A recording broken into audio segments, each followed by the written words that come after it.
안녕하세요. 타이거 ETF 김수정입니다. 2023년 2분기 미국 빅테크 실적 리뷰 시작해 보겠습니다. 먼저 각 기업별로 실적을 뜯어보기 전에 전반적으로 어땠는지 살펴보겠습니다. 미국 테크 탑10 ETF에 포함된 모든 기업들의 실적이 이번에 시장 예상치를 상회하는 모습을 보였는데요. 상당히 고무적입니다. 그럼 이제 각 기업마다 어땠는지 살펴보겠습니다. 첫 번째로 살펴볼 기업은 마이크로소프트입니다. 마이크로소프트의 분기 실적은 시장 예상치를 상회했습니다. AI 기술 향상이 고객 증가를 이어지고 있는 아주 바람직한 모습을 보여주고 있죠.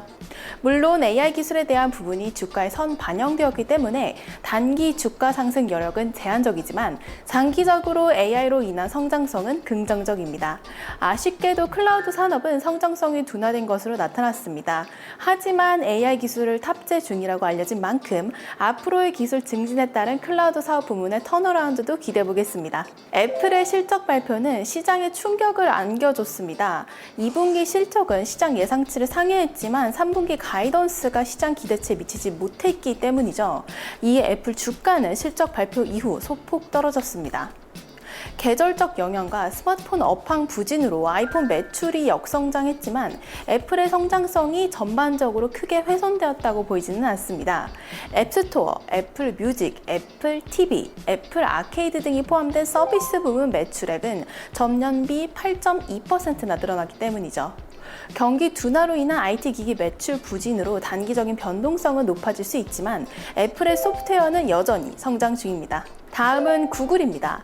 알파벳은 2분기 실적이 시장 예상치를 상회했고 발표 다음날 주가가 6% 가까이 상승했죠. 그동안 유튜브 광고 수익성이 아쉬웠는데 회복세가 나타났습니다. 이와 더불어 AI 솔루션 탑재에 따른 클라우드 성장도 재개되고 있죠. 그리고 챗GPT의 대적자인 바드가 광고 및 검색 플랫폼에 도입될 예정입니다. 원래 AI 업계의 시조세가 구글인데요. 이를 증명하듯 AI 슈퍼컴퓨터를 출시했습니다. 이를 통해 고객들이 광고와 클라우드에서 타사 대비 거의 2배 더 나은 가성비를 달성할 수 있다고 발표했죠. 물론 AI 경쟁은 지켜봐야겠지만 4개 분기 만의 성장으로 전환한 광고 부문 매출과 늘어나는 AI 활용 사례는 구글에 대한 기대감을 갖게 합니다. 지난 분기 아마존 실적은 우울했는데요. 이번에는 호실적을 달성했습니다. 좋은 실적을 기록할 수 있었던 이유는 고마진 사업인 클라우드 부문이 시장 예상보다 양호한 매출을 기록했기 때문이죠.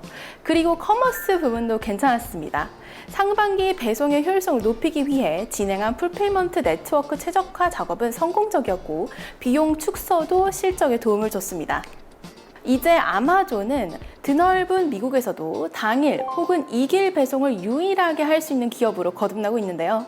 올해 프라임 고객들에게 보낸 제품 숫자는 18억 개로 2019년 대비 4배나 늘어났습니다. 아마존도 올해 가이던스에 대해 긍정적인 관점을 제시한 만큼 앞으로 지켜보면 좋을 것 같습니다. 다음은 AI 최대 수혜주로 떠오른 엔비디아입니다. 2분기 실적은 가히 압도적이었죠. 2분기 실적 발표 이후 애프터마켓에서 6% 상승했는데요. 특히 데이터 센터로 향하는 매출이 작년 대비 171% 늘어나면서 실적을 끌어올렸습니다. AI가 발전하면 많은 양의 데이터를 소화하기 위해 데이터 센터로 향하는 AI 반도체가 늘어나게 되는데요. 엔비디아에서 설계하는 GPU가 가장 많은 수혜를 누리고 있습니다. 그리고 앞으로도 독보적인 위치를 이어갈 것으로 기대되는 만큼 긍정적인 시각으로 지켜봐 주시면 좋을 것 같습니다. 메타입니다. 매출액은 광고 수요 회복과 활성 이용자 수 증가, 이용자 지표 개선 등에 힘입어 성장했습니다. 구글 실적에서도 확인했듯이 광고 수요가 확대되고 있고 숏폼 형태의 릴즈 수익화도 성공한 덕분입니다. AI 알고리즘을 활용해 앱 이용자들의 사용 시간을 늘린 덕분에 광고 매출이 전년 대비 늘어났다는 점이 중요합니다. 이번 실적 발표에서 리얼리티 랩의 퀘스트2 판매량 감소로 VR기기 분야에서 수익성을 보여주지는 못하고 있지만 하반기에도 VR 제품 출시, AI 언어 모델 공개를 통해 성장성을 강화할 것으로 보입니다.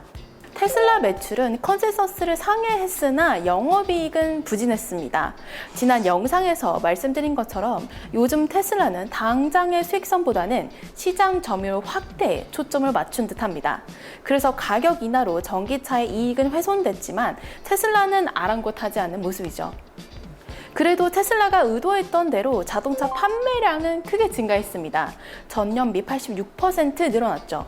텍사스 기가팩토리에서 사이버트럭 생산 준비도 잘 되고 있다고 하고 4680 배터리 수율은 향상되었다고 합니다. 그리고 소재 생산과 리튬을 정제하는 시설까지 확장 중인데요. 장기적으로 테슬라는 자동차로 하드웨어 생태계를 만들고 이를 기반으로 소프트웨어, AR 관련 매출을 확대할 계획인 것 같습니다.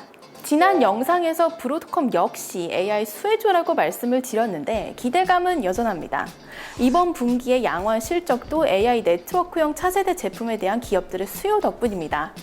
생성 AI는 GPU가 수백 개로 연결되고 AI 엔진 렉을 병렬 결합해야 하는데 브로드컴이 AI용 네트워크에 들어가는 실리콘, 이더넷 스위치, 그리고 패브릭을 생산합니다. 브로드컴은 이번 실적 발표에서 성능과 효율성에 있어 자신감을 보이면서 앞으로 수요가 더 늘어날 것으로 예상했습니다. 2022년 반도체 솔루션 사업부에서 10% 정도에 그쳤던 AI 비중이 2014년에는 25%를 차지할 것으로 설명했죠. 올해 상반기에만 주가가 40% 넘게 상승했기 때문에 단기적인 부담은 있지만 중장기적으로 성장성은 여전합니다. 어도비는 AI 관련 수요에 기반해 가이던스를 상향 조정하면서 긍정적인 모습을 보였습니다. 어도비는 크리에이티브 클라우드 서비스를 통해 그래픽 앤 디자인 시장의 80% 이상을 차지하고 있는 것으로 추정될 만큼 독보적인 기업입니다.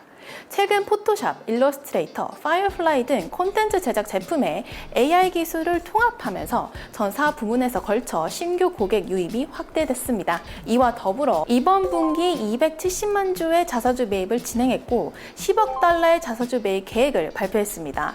2023년 내에 피그마 인수까지 완료되면 리스크는 사라지고 AI 관련 성장성이 더 부각될 수 있을 것으로 보입니다. 마지막은 시스코 시스템즈입니다. 긍정적인 실적으로 발표 이후 주가가 4% 상승했습니다. 시스코 시스템즈는 유무선 통신 네트워크 장비 제조 및 서비스 개발 업체인데 네트워크 라우터부터 클라우드 서비스, 사이버 보안, 웹엑스까지 다양한 상품군을 가지고 있죠. 이번에 긍정적인 영향을 준 것은 수주 개선입니다. 통신 장비의 실적 호조가 매출을 끌어올렸는데 클라우드 산업에 필요한 이더넷 시장에서 하이퍼스케일러들과의 협업이 이뤄지고 있는 상황이 긍정적입니다. 제시한 올해 가이던스에 대한 평가는 나뉘고 있지만 현금 흐름이 튼튼한 IT 기업으로의 면모가 부각될 수 있을 것으로 보입니다. 자, 이렇게 해서 타이거 미국 테크 탑10 INDXX ETF의 실적을 기업별로 살펴봤는데요. 지난 분기보다는 분위기가 전반적으로 더 좋습니다. 앞으로 성장주에 대한 관심이 돌아온다면 미국 빅테크 기업들을 주목해보는 건 어떨까요? 저는 다음 분기에 더 유익한 실적 리뷰로 돌아오겠습니다. 감사합니다.